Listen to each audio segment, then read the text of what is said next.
Está declarada a vaga a presidente da República, visando estabelecer a ordem neste país convulsionado. Ele faz todo um discurso dramático, assim, né?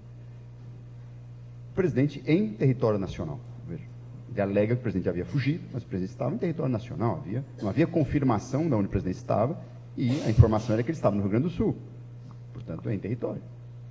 No entanto, é declarada vaga a presidência da República, e veja, aí está o golpe de Estado, porque aí tudo se desmorona, né? Qualquer possibilidade se desmorona. Não havia resistência, portanto, popular, não havia autoridade constituída mais, e a rebelião se torna efetivamente a conquista do Estado, por esse novo grupo. Outra coisa que foi esquecida, eu acho que é civil-militar. Eu tenho a hipótese que o golpe é civil. Eu acho que tem as duas coisas. Não dá para a gente abstrair a rebelião militar, que era muito grave, né? Era muito grave. A rebelião militar causa uma questão, né? E o lado civil aproveita isso e fala, bom, vejamos, é conectado. Não foi um ato apenas dos civis, né? Era uma ação conectada. E a rebelião militar era grave, né? O exército estava, no mínimo, dividido. Nesse momento não estava nem dividido, né? Pouquíssimos oficiais legalistas restavam, né? O grosso ou aceitou, por uma questão de preservar o exército contra a indisciplina, ou, enfim, reconhecer que o governo estava indo para um caminho subversivo, né, vamos dizer assim. Bom, 2 de abril, não há mais governo, né? E veja que interessante, né? Outra coisa que foi esquecida, né, da memória. Muita coisa lembrada, mas muita coisa esquecida, né? No dia 9 de abril, o general Castelo Branco é eleito pelo Congresso. Né? Ele é eleito pelo Congresso. No mesmo momento que tem um ato institucional que caça 40 parlamentares. Pensem nisso. O Congresso Nacional Brasileiro elegeu, né, um militar, enfim, obviamente envolvido com a conspiração, né, com apoio do PSD, Partido Social Democrático, que era um dos maiores partidos da época, com o apoio de Juscelino Kubitschek, que forneceu o vice, né? O vice era juscelinista, né? José Maria Alckmin, né? Não tem nada a ver, se tiver, né? Vejam, o Juscelino Kubitschek, que 3 meses depois disso vai ser cassado. Olha só a roda viva, né, da história. Vejam. O Congresso elege, Castelo elege, é uma eleição direta. Pense nisso. Pense nisso. Né? O Congresso que tinha acabado de ser cassado, 40 parlamentares do PTB e, sobretudo o PTB, foram cassados pelo ato institucional, que não é ato institucional número 1, porque não havia o número ainda, né? Ato institucional. Que isso não vai dar tempo da gente entrar aqui, mas é um negócio muito interessante, pensar o lugar dos atos institucionais no aparato legislativo, né? Tem tudo a ver, aliás, com o espaço aqui para a gente discutir isso, mas não vai dar tempo. Ok? Então, vejam, esse é o golpe de Estado. Esse é o mecanismo do golpe de Estado. Rebelião militar, a conspiração, a rebelião, e quando um poder da República, né, claro, dividido, né, naquele momento, decreta vaga à presidência e depois, mutilado, porque perdeu 40 parlamentares, aceita homologar, né, um novo presidente e um novo regime, que prometia o seguinte: eu vou ficar só 2 anos no poder. As eleições de 65 estão garantidas. O discurso do Castelo Branco é isso, um governo tampão. Eu não vou... Não, estamos aqui só para arrumar um pouco a casa, tirar os comunistas do governo, tá? A eleição está garantida, gente, eu não quero. Esse foi o discurso. E aí, bom, isso também é historiografia até hoje, né? Briga muito. Mas espera aí, mas os caras sabiam que ali estava nascendo um regime de 21 anos? Né? Os caras não sabiam? Os civis apoiaram a derrubada e apoiaram a ditadura? Ou aquilo foi se construindo um pouco na dinâmica política imprevisível de quando você tem um processo político e uma crise, né? Um processo golpista e uma crise. Vejam, nada a ver com os tempos atuais, mas quando você tem uma crise política que se resolve na forma de um golpe, né, é um processo imprevisível, é uma roda viva. Né? Os atores vão sendo, inclusive, jantados no meio do caminho, vão sendo devorados no meio desse processo. Muitos atores que, inclusive, né, lá atrás apoiaram. Né? Então, processos de crise, quando são resolvidos ou por manipulação da Constituição ou por uma afronta à Constituição, sempre abrem processos políticos imprevisíveis. Né? Tanto quanto os processos revolucionários também são assim. Né? As revoluções também são imprevisíveis, elas começam às vezes com carnaval social, todo mundo de mão dada na rua, mas ao longo do tempo o bicho vai pegando. Né? Um grupo contra o outro. Tal. Então, tanto os golpes quanto as revoluções são sempre processos muito abertos da história, né? Do ponto de vista político. Né? Bom, então vejam, eleito, né? O general foi eleito. Né? Até hoje os que negam um golpe falam, não, mas ele foi eleito, como é que foi golpe? Né? Olha que interessante, como é que foi golpe? Foi eleito. Né? Assim que foi eleito indiretamente, mas é um detalhe. Né? E o golpe é dado em defesa da Constituição, porque tanto a questão do voto do analfabeto quanto a questão da reforma agrária passava pela reforma da Constituição de 46. E os liberais e os conservadores diziam, não, essa Constituição ninguém mexe. Então vejam que loucura, o golpe é dado em defesa da Constituição, supostamente. Sempre a Constituição, né? Coitada, né? Sempre, né? Em defesa da Constituição. E aí? Pensem nisso, pensem nesse processo, né? Pensem nesse processo. Bom, então temos aí um golpe. Bom, e o governo Castelo fala, não, 2 anos vamos... Né? E há o ato institucional. O ato institucional como um mecanismo excepcional, vejam, que não revogava a Constituição, a sacada, né, jurídica. Né? Juristas da ditadura eram bastante sofisticados, viu, gente? Não era gente, não eram aprendizes, não. Era bem, né, gente... Não vamos revogar a Constituição, vamos fazer um ato com tempo determinado, valia 3 meses, né? E nisso a gente tem poder, o que é o ato institucional? Dá poder ao presidente da República para reorganizar o sistema político e atuar, caçar cidadãos, enfim, controlar, enfim, o sistema político, né? Vamos dizer assim, em linhas gerais. E nesses 3 meses é que muitos são caçados, né?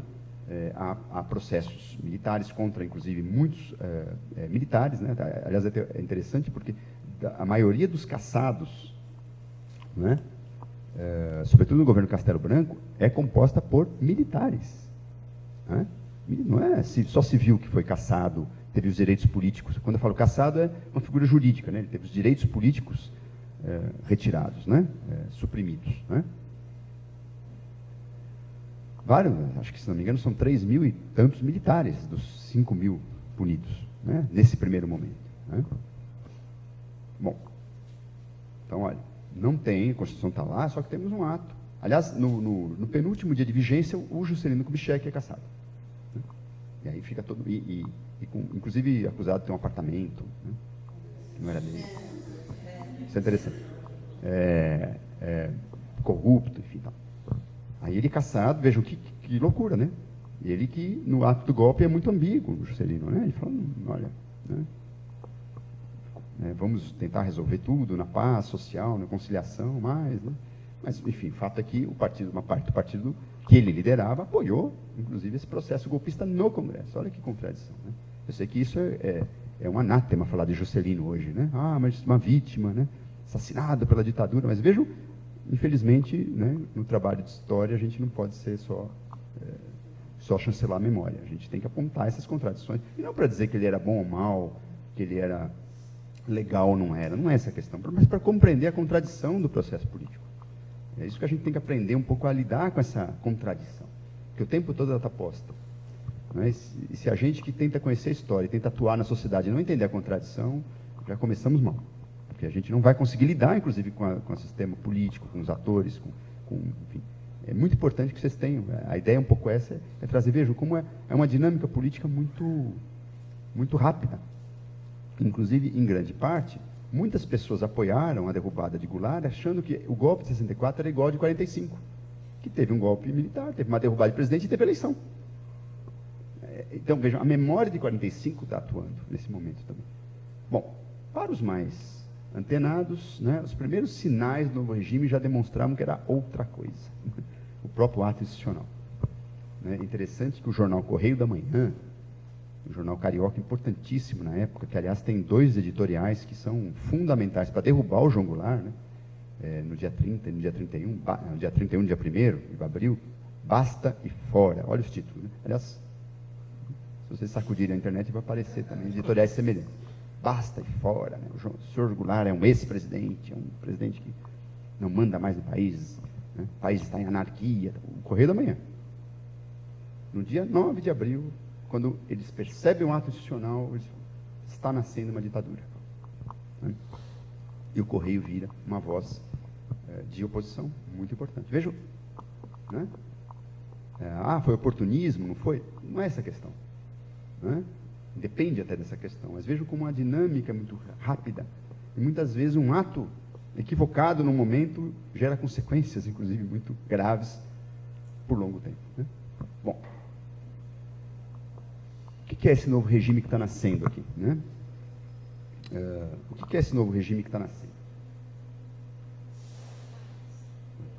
Eu vou tomar uma aguinha. Eu estou falando muito rápido, vocês... Para minha cabeça, estou falando devagar, mas eu sei que isso não funciona. Então, vocês me puxem o microfone aqui, tá? Não, obrigado. Aí a gente pode retomar alguma questão, tá? Se vocês não... Eu tenho a ingrata tarefa de, em 2 horas, falar de mais ou menos uns 30, 40 anos de história. Então, eu estou um pouco, né? Bom, o que é o regime que está nascendo? Então, vejam, eu li um pouco, né? Eu tentei aqui um pouco falar o que aconteceu em 64, por que os militares tomaram poder, um pouco nessa chave do anticomunismo, do antirreformismo, que era civil-militar, não é? Da ideia da crise nas Forças Armadas, que unificou o generalato. Quem apoiou o golpe, quem resistiu, quer dizer, eu falei um pouco, houve muito mais uma desarticulação de quem apoiava João Goulart e uma articulação muito sofisticada do outro lado, naquele momento. Né? Eram vários grupos conspiratórios, inclusive, né? Não eram só, muitos grupos, 3 ou 4 grandes grupos de conspiração, que se encontraram ali na crise final, em março. Né? Porque muitos que apoiaram o golpe passaram para a oposição, que eu estou falando agora. Né? Alguns grupos liberais, que eram anti-janguistas, né, anti-getulistas, rapidamente perceberam que aquelas palavras, né, que vamos ficar só 2 anos, eram incompatíveis com os atos do novo governo. Né? Houve uma percepção logo à época, mas que não foi hegemônica entre os grupos liberais. Muitos ainda acreditavam, por incrível que pareça, um dos primeiros a perceber que estava nascendo uma ditadura de longa duração, né, foi o Carlos Lacerda. Né? Carlos Lacerda, inimigo histórico do getulismo, né, que podia ser tudo, menos burro, né, sujeito muito inteligente, muito esperto. Né? Ele, quando, em 1964, né, quando tem uma emenda constitucional, que ninguém muito lembra também, eles fazem uma emenda constitucional dizendo, não, olha, puxa vida, né? Não dá para a gente ter essas eleições assim, o parlamento numa época, o executivo em outra. Vamos unificar. Então vamos estender um pouquinho o mandato do Castelo. Né? O Carlos Lacerda fala, se não houver eleições em 65, nós vamos ficar mais de 20 anos sem votar. Ele fala isso. Né? E ele aliás, vejam, né? Por falar em... Né? Ele foi cassado em 68. Na crise de 68, o Carlos Lacerda acaba cassado. Um outro grande conspirador, né, também, Adhemar de Barros, né, governador de São Paulo, né, cassado. Apoiador do golpe, né, enfim, um dos organizadores da marcha, né, da família com Deus, né, 19 de março de 64, né, que foi um momento muito importante que deu aos militares e aos civis conspiradores a percepção que eles tinham uma massa importante na rua, né? Quando eles percebiam